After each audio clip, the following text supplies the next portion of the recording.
திருமூலரின் திருவடிகளை வணங்கி இன்றைய வகுப்பை தொடங்குவோம். இன்னைக்கு நம்ம பார்க்க வேண்டிய தலைப்பு கர்ப்பக்கிரியை. கர்ப்பக்கிரியையில ஏற்கனவே 3 பாடல்கள் பார்த்துட்டோம். முதல் பாடல்ல நம்ம என்ன பார்த்தோம்? இறைவன் தான் எல்லாத்துக்குமே முழு முதற் காரணமானவன். அவன்தான் இந்த உடல், இந்த உயிர் இரண்டையும் இணைத்து அந்த தொழிலை செய்கிறார். ஒவ்வொரு பிறவியிலும் இந்த ஆன்மா 25 தத்துவங்களுடன் பிரிகிறது. மீண்டும் அதே 25 தத்துவங்களுடன் அந்த உடலை எடுக்கிறது அப்படிங்கிறது முதல் பாடல்ல பார்த்தோம். இரண்டாவது பாடல், இறைவன் எப்படி இந்த கருவை உயிர்ப்பிக்க செய்கிறார்னா, 10 மாத காலம் வரை பொறுமையாக பெண்ணினுடைய கருப்பைக்குள் இருந்து அந்த உயிரை நன்முறையில் வளர்க்க அருள் செய்கிறார். மூன்றாவது பாடல்ல ஒரு ஆண் பெண் இன்புறும் காலத்திலேயே அவங்களுக்கு பிறக்க வேண்டிய குழந்தை அவங்களுடைய வினைகளுக்கு ஏற்ற மாதிரி அடுத்து வரக்கூடிய அனைத்துமே அந்த நொடியிலேயே அனைத்தும் தீர்மானிக்கப்படுகிறது, நியமிக்கப்படுகிறது. இந்த 3 பாடல்கள் போன வகுப்புல பார்த்தோம். இப்ப இன்னைக்கு அடுத்த பாடல் பார்க்கலாம். இப்ப இறைவன் அந்த கருப்பைக்குள்ள இருந்து அந்த உயிரை உள்ள வாங்குறாரு அப்படின்னு பார்த்தோம். இப்ப அந்த உயிர் ஆணுக்கு எப்படி இருக்கு அப்படிங்கிறத அடுத்த பாடல்ல சொல்றாரு. 454வது பாடல். கருவை ஒளிந்தவர் கண்ட நாள் மூவேல் புருடன் உடலில் பொருந்தும் மற்று ஓரார் திருவின் கருக்குழி தேடி புகுந்த உருவம் இரண்டாக ஓடி விழுந்ததே. கருவை ஒளிந்தவர், ஒரு ஒரு பெண்ணுக்கு கருப்பை இருக்கும், அதுக்குள்ள கரு முட்டை இருக்கும் அப்படின்னா ஆணுக்கு அந்த விந்து ஆண் கிட்ட இருந்து பெண் கிட்ட போகும். அப்ப இந்த இடத்துல கருவை ஒளிந்தவர் அப்படிங்கிறது எப்படி ஒரு ஆணுக்கு தான் கிட்ட அந்த விந்துக்கள் எங்க இருக்கு, எப்படி உருவாகுது, அந்த இது தெரியாது. அதை யார் பாக்குறான்னா, கண்ட நாள் மூவேல் அப்படிங்கிறது ஞானிகள் அவங்களுடைய யோகத்தினால அந்த விந்து எப்படி ஒரு ஆணுக்கு உள்ள வருது, அது எப்படி இந்த தத்துவங்கள் எல்லாம் வாங்குது அப்படிங்கிறத ஞானிகள் கண்டு உணர்ந்து சொல்றாங்க. அந்த விந்துவை வைத்திருக்கக்கூடிய அவருக்கு அதை பற்றி தெரியாது. அந்த ஞானிகளால அதை கண்டு உணர முடிந்திருக்கு. புருடன் உடலில் பொருந்தும் மற்று ஓரார். இந்த புருடன் நம்ம முதல் பாடல்ல பார்த்தோம் இல்லையா? புருடன் அப்படிங்கிறாரு ஒரு தூய்மையான உணர்வு உள்ள ஒரு ஒரு பொருள் அப்படின்னு பார்த்தோம் இல்லையா? அந்த புருடன் உடலில் பொருந்தும் மற்று ஓரார். அந்த புருடன் தான் இந்த ஆணினுடைய அந்த விந்துக்கு உள்ள அருள் புரிகிறது. திருவின் கருக்குழி தேடி புகுந்த. அப்படி எத்தனை விந்து இருந்தாலும் அந்த புருடன் ஒரு விந்துக்குள்ள வரும்போது அந்த விந்துவானது திருவின் கருக்குழி அப்படிங்கிறது பெண்ணினுடைய கருப்பையை தேடி புகுந்து அதை நாடி போகக்கூடியதாக இருக்கும். உருவம் இரண்டாக ஓடி விழுந்ததே. அந்த ஆணினுடைய ஆண் கிட்ட இருக்கும் போதே அந்த விந்துக்கள் இரண்டாக அப்படின்னா அதுவே ஆணும் பெண்ணுமாக இரண்டு உருவமாக ஓடி பாய்ந்தது. திரும்பவும் பார்க்கலாம். கருவை ஒளிந்தவர் அப்படிங்கிறது ஒரு ஆண் அவனுடைய அந்த சுக்கிலம் வருவதற்கு தயாராக இருக்கக்கூடிய அவரால் உணர முடியாததை ஞானிகள் கண்டு உணர்ந்தது. ஆணினுடைய உடலில் தங்கி இருக்கக்கூடிய அந்த இத வந்து அந்த ஆணுக்கு வந்து அது தெரியாது. ஆனா அவங்க உணர்ந்து சொல்றாங்க. அந்த அந்த சுக்கிலத்துல இருக்கக்கூடிய அந்த புருடனானது பெண்ணின் கருக்குழியை தேடி புகுந்து ஆணுமாக பெண்ணுமாக 2 உருவமாக ஓடி பாய்ந்தது. 455வது பாடல். விழுந்தது லிங்கம், விரிந்தது யோனி, ஒளிந்த முதல் 5ம் ஈரைந்தோடு ஏறி பொலிந்த புனல்பூதம் போற்றும் கரணம் ஒளிந்த நுதல் உச்சி உள்ளம் ஒளித்ததே. இப்ப இதுக்கு முந்தைய பாடல்ல என்ன சொன்னாங்க? அந்த ஆணினுடைய விந்துல புருடன் வந்து உள்ள வருது. அது அதுக்கப்புறம் பெண்ணினுடைய கருக்குழியை தேடி போவதற்காக இருக்குது அப்படின்னு பார்த்தோம். இப்ப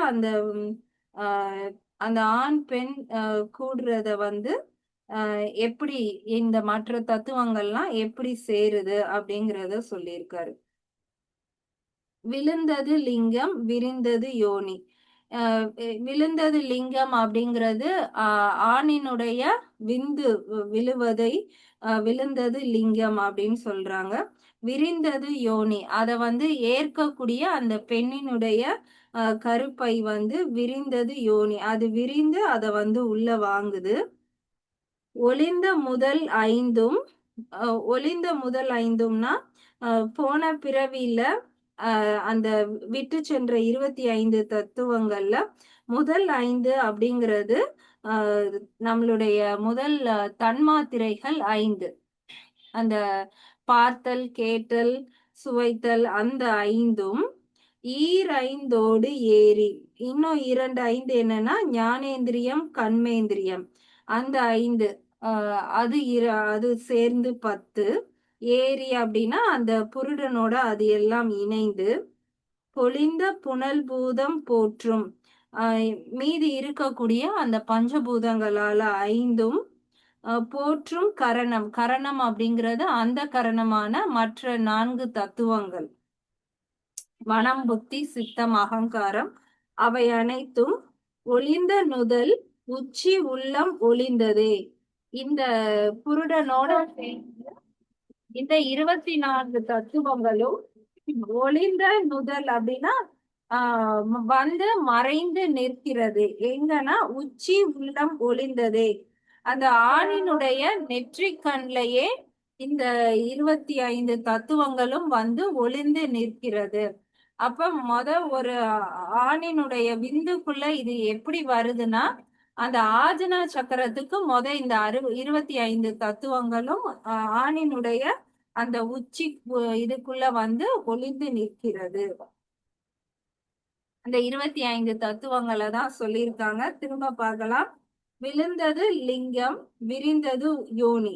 ஆணும் பெண்ணும் கூடும் காலத்தில் பெண்ணினுடைய யோனியானது விரிந்து ஆண் குறியில் இருந்து சுக்கிலம் விழுந்தது. ஒளிந்த முதல் 5ம் அந்த புருடன் என்ற தத்துவத்தோட முதல் 5 தத்துவமான தன்மாத்திரைகள் சேர்ந்து ஈரைந்தோடு ஏறி ஏனைய 10 தத்துவங்களான ஞானேந்திரியங்கள், கர்மேந்திரியங்கள் அனைத்தும் சேர்ந்து பொலிந்த புனல் பூதம் இதனோடு சேர்ந்த மற்ற 5 பூதங்கள் போற்றும் கரணம் அதோடு சேர்ந்த 4 அந்த கரணங்களும் ஒளிந்த நுதல் உச்சி உள்ளம் ஒளிந்ததே. இவை அனைத்துமே நெற்றியில் இருக்கக்கூடிய அந்த உச்சியில் ஒளிர்ந்து காணப்படுகிறது. அடுத்து 456வது பாடல்.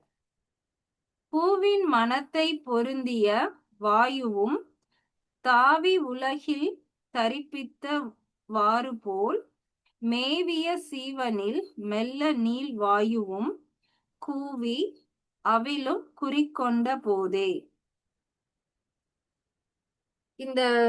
இது எல்லாமே ஆணினுடைய அந்த நெற்றி அந்த 3வது கண் அந்த ஆஜ்னா சக்கரத்துக்கு இவை அனைத்துமே இந்த தத்துவங்கள் எல்லாம் அந்த புருடனோட சேர்ந்து அங்க வந்து இருக்குன்னு பார்த்தோம். அப்புறம் அது எப்படி அந்த விந்துவாக மாறி அந்த ஆண் மூலம் வெளியே வருது அப்படிங்கிறத அடுத்த பாடல்ல சொல்லியிருக்காங்க. பூவின் மணத்தை பொருந்திய வாயுவும், ஒரு பூவுக்கு வந்து மனம் இருக்கு அப்படின்னா அது எப்படி இருக்கும்னா காற்றோட காற்றா கலந்து அப்படியே பரவிரும். ஒரு பூவோட வாசம் இதுக்குள்ளதான் இருக்கும்னு சொல்ல முடியாது. அது காற்று போற போக்குல எல்லாம் அப்படியே பிரிந்து அது நிரம்பி இருக்கும். அதுபோல் தாவி உலகில் தரிப்பித்தவாறு போல், அதே மாதிரி ஆஹ் நம்ம உடல்லையும் இருக்கக்கூடிய இந்த இந்த தத்துவங்கள் வந்து எங்கும் அப்படியே பரவி காணப்படுகிறது. மேவிய சீவனில் மெல்ல நீள்வாயுவும். அப்ப அந்த அந்த எப்படி இது வந்து இந்த ஆணினுடைய விந்துக்குள்ள வந்து புகுந்து போகுதுன்னா, எப்படி அந்த பூவோட மனம் காற்றுல கலந்திருக்குமோ அது மாதிரி வாயுவான ஒரு வாயு தனஞ்செயன் அப்படின்னு சொல்லக்கூடிய அது ஒரு விதமான பிராணன். எப்படி நமக்கு வந்து 10 விதமான மூச்சு காற்று அப்படின்னு அடுத்த பாடல்ல சொல்லியிருக்காரு. அதுல ஒரு முக்கியமான காற்று தனஞ்செயன் அப்படிங்கிற அந்த காற்று தான் வந்து இந்த இந்த ஜீவனுக்குள்ள வந்து புகுந்து அது எப்படி அந்த பூவோட மனம் ஃபுல்லா பரவுமோ அதே மாதிரி இந்த வாயுவும் பரவி கூவி அவிலும் குறிக்கொண்ட போதே அந்த காற்று தான் வந்து இந்த இந்த கரு பை முழுவதும் இத கொண்டு போய் சேர்க்குது. இந்த புருடன் அதுல இருக்கக்கூடிய இந்த தத்துவங்கள் அனைத்தையும் அதன் கொண்டு போறது எது அப்படின்னா அந்த தனஞ்செயன் வாயு. அது எப்படி கொண்டு போகுதுன்னா, எப்படி பூவினுடைய மனம் வந்து காற்று முழுவதும் பொருந்தி இருக்குமோ அதே மாதிரி இந்த தனஞ்செயன் வாயு ஆஹ் அந்த அந்த புருடனோட பொருந்தி இருக்கிறது.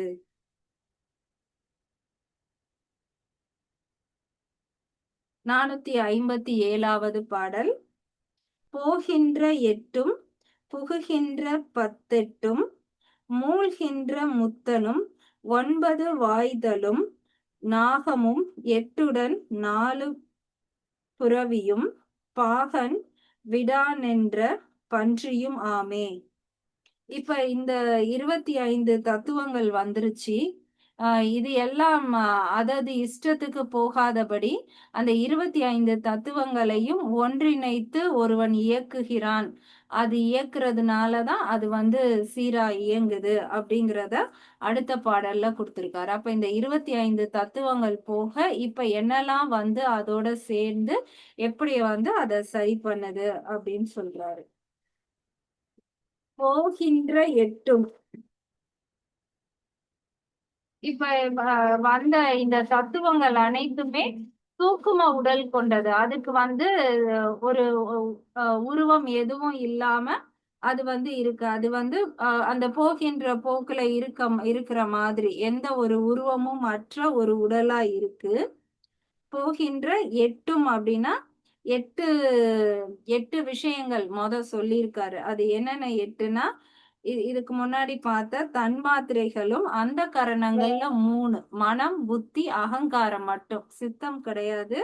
இந்த 5 புலன்களும் அதோட சேர்ந்த இந்த 3 இந்த 8ம் சேர்ந்து புகுகின்ற 10 புகுகின்ற அப்படின்னா இந்த 8 தத்துவங்களோட 10ம் 8ம் வந்து புகுந்துருது. அந்த 10 என்னன்னா 10 வாயுக்கள். முதல் வாயு எதுனா பிராணன். வாயுக்கள்னா ஒரே காற்று தான். அது வந்து 10 தொழில் செய்யறனால அதுக்கு வந்து 10 பெயர் வச்சு 10 வாயுக்கள்னு சொல்றோம். ஒவ்வொரு வாயுவும் ஒவ்வொரு வேலையை செய்யும். நம்ம சாதாரணமா இன்ஹேல் பண்ணும்போது வெளியில இருக்க காற்று அப்படியே நம்ம உள்ள கொண்டு வந்தாலும் அதுக்கு வந்து நம்ம ஒரு டைரக்ஷன் கொடுக்கிறோம். ஃபர்ஸ்ட் வெளியில இருந்து அது உள்நோக்கி வருது. அப்ப அது வந்து பிராணன். அந்த காற்று தான் என்ன ஆகும்னா, அடுத்து அப்படியே கீழ் நோக்கி போகி, நம்மளுடைய காலையில நமக்கு அந்த யூரின் மோஷன் எல்லாம் கரெக்ட்டா வர்றதுக்கு காரணம் என்னன்னா, ஒரு காற்று பிராணனா உள்நோக்கி வருது. அடுத்து அது அப்பானனா கீழ் நோக்கி போறனால, நம்ம உடல் கழிவு எல்லாத்தையும் அது வந்து கீழ் நோக்கி அனுப்பிருது. நல்லா வயிறு கிளீன் ஆன பிறகு, அடுத்து கொஞ்ச நேரத்துல நமக்கு அந்த நடு வயித்துல ஒரு பசி, ஒரு சூடான ஒரு உணர்வு, ஏதாவது சாப்பிடணும்னு தோணும். அப்ப நம்ம சாப்பிட்ட உடனே என்ன ஆகுதுன்னா, அந்த இடத்துல ஒரு காற்று வந்து அத ஃபுல்லா டைஜஸ்ட் பண்ணுது. அப்ப அந்த உள்ள போற காற்று வயிற மட்டுமே நல்லா டைஜஸ்ட் பண்ற மாதிரி அந்த காற்று மாறிருது. அப்ப அந்நேரம் அந்த தொழில் செய்ற காற்றுக்கு பேரு வந்து சமானன். நம்ம சாப்பிட்டு முடிச்சுட்டு, அதுக்கப்புறம் நம்மளுடைய வேலைய பார்க்குறதுக்கு நம்ம வெளியில வந்துர்றோம். நல்லா கை, கால்லாம் அசைச்சு நம்ம ஒரு வேல பார்க்குறோம்னா, நமக்கு அந்த கால அசைக்கிறதுக்கு, கைய அசைக்கிறதுக்குலாம் ஒரு மூவ்மெண்ட் ஒரு ஒரு அசைவு தரக்கூடிய ஒரு காற்று தேவைப்படுது. அந்த காற்றுக்கு பேரு வியானன். வியானன் தான் வந்து நம்மள இயக்க வைக்கக்கூடிய அந்த காற்று. அதுக்கப்புறம் நம்ம மனசுல என்ன நினைக்கிறோமோ, அத வந்து பேசுறோம். அப்ப கீழ இருந்து மேல் நோக்கி ஒரு காற்று வந்து நம்மள வந்து பேச வைக்குது. அந்த எக்ஸ்பிரஷன் பண்றதுக்கு ஒரு காற்று தேவ. அந்த காற்றுக்கு பேரு உதானன். இந்த 5 வந்து மிக அடிப்படையான காற்று. அந்த 5 வாயுக்களும் வருது. அடுத்த 5 வாயுக்கள்ல ஒண்ணு தான் தனஞ்செயன். இதுக்கு முந்தைய பாடல்ல பார்த்தோம். இந்த இந்த 10 வாயுக்கள்லயும் அந்த தனஞ்செயன் அப்படிங்கிற அந்த வாயு தான் உள்ள வருது. அது உள்ள வந்து தான் அந்த கருப்பைக்குள்ள போயி இந்த உயிர வந்து வ வளர்க்கறதுக்கு துணை செய்யுது. இப்ப இந்த 10 காற்றுல 5 பார்த்துட்டோம். அடுத்து 6ல 1 தனஞ்செயன். அடுத்த காற்று வந்து கூர்மன். கூர்மன் அப்படிங்கிற காற்று நம்மளுடைய கண்ல இருக்கக்கூடிய காற்று. அந்த கண்ண நம்ம இமைக்கிறது, அந்த ஐபால் மூவ் பண்றது, இதுக்கெல்லாம் நமக்கு வந்து ஒரு காற்று தேவைப்படுது. அது கண்ல இருக்கிறது கூர்மன். அப்புறம் தேவதத்தன் அப்படின்னு ஒரு காற்று இருக்கு. நமக்கு கொட்டாவி வரும்போது கீழ இருந்து ஒரு காற்று அப்படியே மேல வந்து வெளியேறுது. இந்த காற்று எல்லாமே இருக்கிறனால தான் நாம ஆரோக்கியமா இருக்கோம். அது தேவதத்தன் அப்படிங்கிற காற்று. அடுத்து கிருகரன் அப்படிங்கிறதும் நம்மளுடைய கண்ல இருக்கக்கூடிய காற்று. அப்புறம் நாகன் அப்படிங்கிறது தும்மல் மூலமா நம்ம உள்ள இருக்கிற கழிவ வந்து உடனடியா வெளிய அனுப்புறோம். அந்த மாதிரி நமக்கு தும்மலை ஏற்படுத்தக்கூடிய காற்று அது நாகன். அப்ப நாகன், கூர்மன், கிருகரன், தேவதத்தன், தனஞ்செயன் இந்த 5ம் அடுத்து வரக்கூடிய உபவாயுக்கள். இதுல இந்த தனஞ்செயன் தான் என்ன பண்ணும்னா, நம்ம நம்ம பிறக்கிறதுக்கு காரணமா இருக்கிறது இந்த காற்று தான். இந்த காற்று நமக்குள்ளே இருக்கும். அடுத்து நம்ம இறந்த பிறகு கடைசியா வெளியில போகக்கூடிய காற்றும் இந்த தனஞ்செயன் காற்று தான். அதுவரைக்கும் அது நம்மளுடைய உடலுக்குள்ளேயே இருக்கும். ஆக இந்த 10 விதமான காற்றும் இந்த 8 தத்துவங்களோட சேர்ந்து நமக்குள்ள வருது. புகுகின்ற அப்படின்னா அது புகுந்து வருது. 10 8ம் அப்படிங்கிறது 10 வாயுக்கள் பிளஸ் 8 விதமான அந்த உணர்வுகள். நமக்கு சொல்லுவோம் இல்லையா? காமம், குரோதம், லோகம், மோகம், மதம், மார்ச்சரியம், துன்பம், அகங்காரம் அப்படின்னு சொல்லக்கூடிய 8 விதமான குணங்களும் அந்த பிறக்கும் போதே நம்ம நம்ம கூட இந்த காற்றோட சேர்ந்து அதுவும் வருது. எப்படி வருதுங்கிறது தான் அந்த பூவின் மனம் எப்படி வந்து அந்த காற்றோட அப்படியே கலந்து வருமோ, அதே மாதிரி இதுவும் நமக்குள்ள அப்படியே புகுந்து வருகிறது. 18 அப்படிங்கிற 18 அப்படிங்கிறது 10 வாயுக்கள் பிளஸ் 8 இந்த உணர்வுகள். அடுத்து மூழ்கின்ற முத்தனும்.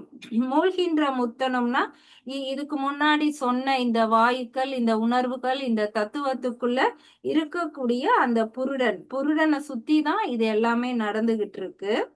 9 வாய்தலும். 9 வாய் அப்படிங்கிறது நமக்கு குடுக்கக்கூடிய 9 விதமான ஓட்டைகள். அததான் வாய்கள் அப்படின்னு சொல்றாங்க. என்னென்ன அப்படின்னா, கண்ணுக்குன்னு சொல்லி ஒரு ஓட்டை இருக்கு. நம்ம 2 கண் அப்படின்னாலும், அது வந்து கண் அப்படிங்கிறத ஒரு இதாவே எடுத்துக்கலாம். இந்த உள்ள இருக்கிற குருடனுக்காக இந்த ஹோல் வழியா அறிவு வெளியில போய் எடுத்துட்டு வரக்கூடியது நம்மளுடைய கண் 1, காது 2, மூக்கு 3, நம்மளுடைய வாய் 4, அப்புறம் நம்மளுடைய தொப்புள் வந்து 5, அப்புறம் நம்ம மலம் கழிக்கிறது அது 6, அப்புறம் நம்ம செக்ஷுவல் ஆர்கன் அது 7, அதுக்கப்புறம் நம்மளுடைய தொப்புள் வந்து 8, நம்மளுடைய உச்சி வழியா நம்மளுடைய உச்சந்தலையில நம்ம பிரீத் பண்றது, குழந்தைங்களுக்கு அந்த துடிப்பெல்லாம் நம்ம பார்க்கிறோம் இல்லையா? அது வந்து 9. ஆக ஆக மொத்தம் நம்ம உடல்ல வந்து 9 விதமான வாயில்கள் இருக்கு. அதுவும் வந்து இந்த உடல் எடுக்கிறதுக்கு முன்னாடியே அந்த தத்துவங்களோட சேர்ந்து நமக்கு வந்து கொடுக்கப்படுது. நாகமும் அப்படிங்கிறது இந்த இடத்துல அந்த குண்டலினி சக்தி. அததான் வந்து ஒரு பாம்பினுடைய ஆற்றலோட ஒப்பிட்டு சொல்லியிருக்காங்க. அப்ப அந்த சக்தியும் நமக்கு வந்து பிறக்கும் போதே அந்த அந்த உடல் எடுக்கிறதுக்கு முன்னாடியே அந்த ஆற்றல் எல்லாமே வருது. 8உடன் 4 புரவியும்.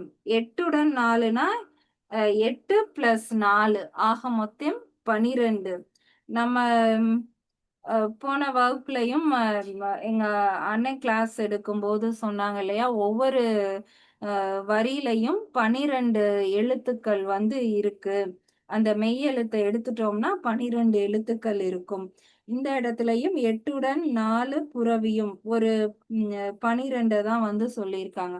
இந்த 12 அப்படிங்கிறதுக்கான பொருள் வந்து அடுத்து வரக்கூடிய பாடல்கள்ல எல்லாம் சொல்லுவாரு அந்த மூச்சு பயிற்சியில. அத ஏன் 8 + 4 அப்படின்னு பிரிச்சிருக்காங்கன்னா, நம்மளுடைய இந்த உடல வந்து எண்ஜான் உடல் அப்படின்னு சொல்லுவோம். நம்ம உடலுக்கு இந்த ஜான் அப்படிங்கிறது இந்த பெருவிரலுக்கும், அடுத்த விரலுக்கும் உள்ள தூரமா நம்ம கணக்கு வச்சோம்னா, இந்த உடல் வந்து அவங்கவங்க கையில இருக்கிற அந்த ஜான் கணக்குக்கு 8 ஜான் இருக்கும். அப்ப நமக்கு தேவைப்படுற பிராணன் வந்து 8 வந்து தேவைப்படுது. இது போக நம்மளுடைய இந்த உடலுக்கு மேல 4 ஜான் இருக்கும். நம்ம 7வது சக்கரம் அப்படின்னு சொல்றோம் இல்லையா? அதுக்கு மேல இருக்கக்கூடிய இப்ப என்னோட ஹைட் என்னன்னா, என் ஹைட் போக இதுக்கு மேல ஒரு 4 ஜானுக்கு நம்மளுடைய ஆற்றல் வந்து மேல இருக்கு. அப்ப இந்த 8 + 4 தான் நம்மளுடைய கணக்கு. நம்ம அப்ப இன்ஹேல் பண்ற சுவாசம் வந்து இந்த 8 நம்மளுடைய இந்த 8 ஜான் உடலுக்கும் போகணும். அது போக 4 ஜான் உடலுக்கும் போகணும். நம்ம ஆனா அந்த மாதிரி எல்லாம் மூச்சு இழுக்கிறதும் கிடையாது, விடுறதும் கிடையாது. அதனால தான் நமக்கு அ அந்த பிறவா நிலைய நம்மளால உணர முடியல. அப்ப இந்த இடத்துல அவர் சொல்றது 8உடன் 4ம் அப்படிங்கிறது அந்த பிராணனுடைய அளவு. 8 + 4 அளவுக்கான அந்த பிராண ஆற்றலும் வந்து நமக்கு இந்த இதுலயே வந்து குடுக்கப்படுது. அடுத்து பாகன் விடா நென்னீர் பன்றியும் ஆமே. இப்ப இத்தனை விஷயங்கள் குடுத்துட்டாங்க. 5 தத்துவங்கள் பிளஸ் அந்தகரணங்கள்ல 3 தத்துவங்கள், 10 வாயுக்கள், 8 உணர்வுகள், புருடன், அதோட சேர்ந்து 9 வாயில்கள், குண்டலினி ஆற்றல், 8 + 4 பிராணன். இது அனைத்தையும் எப்படி வந்து ஒருத்தரால இயக்க முடியும்னா, இறைவனால மட்டும்தான் இயக்க முடியும். எப்படி வந்து ஒரு குதிரைக்கு வந்து நம்ம கடிவாளம்லாம் போட்டு அத அத நல்ல முறையில இயக்குவோமோ, அதே மாதிரி இறைவன் இருந்து அத பாகனா இருந்து நம்மள வந்து செலுத்துவாரு. அவர் மட்டும் அப்படி இல்லாம போயிட்டாருன்னா, பன்றியும் ஆமே ஒரு ஒரு பன்றிய வந்து ஒரு கீழான ஒரு விலங்கா வச்சு அதோட ஒப்பிடுறாரு. அவர் மட்டும் இல்லைன்னா, இந்த இந்த தத்துவங்கள், இந்த பிராணன் இதெல்லாம் சேர்ந்து ஒரு பன்றி மாதிரி நம்ம உடல வந்து இயக்கிறோம். அப்படி போக விடாம, இறைவன் வந்து பாகனா இருந்து நம்மள நல்ல வழியில செலுத்தி கொண்டு போறாரு. அதுதான் சொல்லியிருக்காரு. அப்ப இந்த இந்த பாடல்ல இந்த நம்ம பார்த்த 25 தத்துவங்கள் அது தானாகவே வந்துருது. அது போக கரு உருவாகக்கூடிய நேரத்திலேயே அது போக என்னெல்லாம் இன்னைக்கு பார்த்தோம்னா 10 வாயுக்கள் பார்த்தோம், 8 உணர்வுகள் பார்த்தோம், குண்டலினி ஆற்றல் பார்த்தோம், 9 வாயுக்கள் பார்த்தோம். அடுத்து 8 + 4 அந்த நம்மளுடைய உடல் அளவு, அந்த பிராணனுடைய அளவு. இது எல்லாமே அந்த புருடனோட சேர்ந்து புகுத்தப்படுது. அந்த பெண்ணினுடைய கருவறைக்குள்ள போகும்போதே இது எல்லாமே அதோட சேர்ந்து போகுது. அது எப்படி போகும் அப்படிங்கிறத இதுக்கு முந்தைய பாடல்ல கொடுத்திருக்காரு. பூவின் மனம் எப்படி வந்து அந்த சுத்தி இருக்கக்கூடிய காற்றுல கலந்து இருக்குமோ அதே மாதிரி அந்த தனஞ்சயன் வாயு மூலமா இவை அனைத்துமே வந்து புகுத்தப்படுகிறது. அதுக்கு முந்தைய பாடல்ல அந்த ஆணினுடைய விந்து வருவதும் பெண்ணினுடைய யோனி விரிவதும் அது மூலமா அந்த விந்து வந்து இது இந்த பெண்ணினுடைய உடலுக்குள்ள போகுது அப்படின்னு பார்த்தோம். அதுக்கு முந்தைய பாடல்ல நம்ம என்ன பார்த்தோம்? அந்த இது எல்லாமே ஆணினுடைய அந்த நெற்றி கண்ல வந்து இது எல்லாமே இருந்து அதுக்கப்புறம் மாறுது அப்படின்னு பார்த்தோம். இன்னைக்கு 4 பாடல்கள் பார்த்திருக்கோம். அடுத்த பாடல் நம்ம அடுத்த வகுப்புல பார்க்கலாம். எதுவும் சந்தேகம் இல்லைன்னா நம்ம கிளாஸ முடிச்சுக்கலாம். பிரியா 9 வாயில் அது கண்ணு அது என்னன்னு சொல்லணும். Okay ma'am. நம்ம இப்ப அப்படி தலையில இருந்து வரோம்னு வைங்களேன். ஃபர்ஸ்ட் நம்மளுடைய உச்சந்தலையில இருக்கிறது முதல் வாய். அப்படி கீழே வந்தோம்னா கண்ணு வந்து 2 கண்ணையும் சேர்த்து நம்ம கண்ணு 1 அப்படின்னு எடுத்துக்கலாம். காது வந்து 3, மூக்கு வந்து 4, வாய் வந்து 5, அதுக்கப்புறம் நம்மளுடைய தொப்புள் வந்து 6, அடுத்து மலம் கழிக்கிறது 7, செக்ஷுவல் ஆர்கன் 8, அப்புறம் நம்மளுடைய தோல்ல இருக்கும் இல்லையா ஓட்டை, நமக்கு வேர்வை வெளியே வர்றது, காற்று உள்ள போறது, தோல்லையும் ஒரு ஓட்டை இருக்கு. அந்த தோல்ல இருக்கிற ஓட்டைகளை நம்ம சேர்த்து 1 அப்படின்னு எடுத்துக்கிட்டோம்னா 9. இந்த 9 ஓட்டைகள் நம்ம உடலுக்குள்ள இருக்கு. அந்த 9 மூலமாகவும் நம்ம வந்து இப்ப கண்ணு அப்படின்னா அது ஒரு தொழில் மட்டும் செய்யும், வெளியில மட்டும் போய் பார்க்கும். இந்த காது வெளியில இருக்கிறத உள்ள வந்து கொடுக்கும். வாய் வந்து வெளியில இருக்கிற உணவையும் உள்ள கொடுக்கும், மனசுல இருக்கிறதையும் வெளியில அனுப்பும். நம்மளுடைய தொப்புள் வந்து அம்மாவுடைய அந்த இரத்தத்தை மட்டும் நமக்குள்ள வந்து கொடுத்துருக்கும். அடுத்து மலை ஜலம் கழிக்கிறது எல்லாமே உடல்ல இருக்கிறத வெளியில அனுப்பும். இந்த மாதிரி 9 ஓட்டைகளும் ஒவ்வொரு விதமான தொழிலை வந்து செய்யும். Thank you Priya. Thank you ma'am. Thank you Priya. Thank you ma'am.